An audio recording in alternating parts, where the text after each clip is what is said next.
Good evening and thanks for watching. Tonight, Russian forces are intensifying airstrikes and the shelling of cities across Ukraine.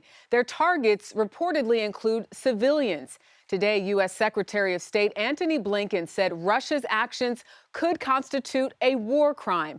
This video in the city of Irpin, just west of the capital of Kyiv, where people ran for their lives to escape attacks. Mortar fire also claimed the lives of a mother and 2 children.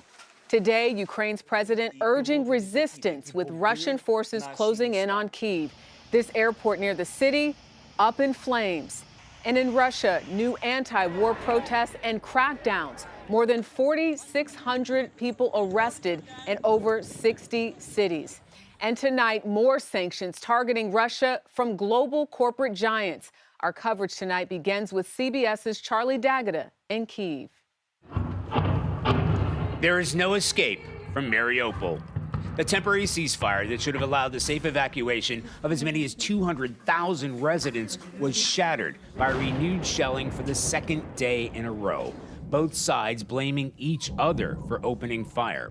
The southern port city has been the target of a sustained and merciless Russian bombardment for days.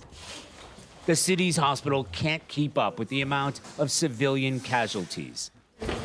A young man rushes into the emergency room, cradling his 18-month-old son, injured in shelling. Emergency teams do everything they can, but the little boy can't be saved. His mother breaks down in tears and disbelief, almost collapsing in grief, and then kisses her child goodbye. Russia's offensive has gathered pace, advancing ever closer to the capital itself. Residents are digging in and preparing for the worst. Volunteers provide hot drinks and stew. Last week, 25-year-old Stanislav was a drummer. Now he's making Molotov cocktails. What help do you want from America? From America, we need shotguns, actually, from them, and people, the army here.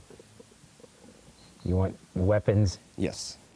You see barricades like this all over the city. They're very basic, just railroad ties, old tires, some fencing, anything to provide some defense. And look at this line of men by the thousands who may have never raised a rifle, ready to fight. And here's why. This is Irpin, roughly 15 miles outside the capital. Incoming missiles send men, women, and children scrambling to get away, even as explosions ring out. Charlie D'Agata once again showing us the harsh realities of war. Charlie, going back to Mariupol, a ceasefire collapsed 2 days in a row. Is another attempt even possible?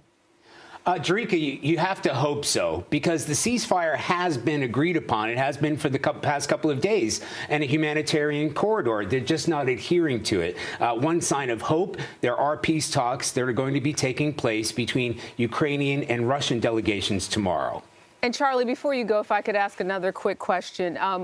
Where you are in Kyiv, what are people on the ground saying who've decided to stay? Obviously, 2 weeks ago, there was a different sentiment. Many people didn't even think what we're seeing was truly possible. Oh, Drika, they know it's coming now, and they are preparing for it. You know, men are arming themselves, those barricades that you've seen throughout the city. They are grimly determined and serious about what is to happen.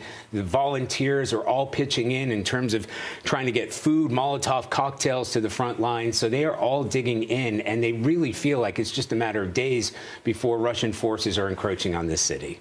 Charlie D'Agata in Kyiv for us. Thank you.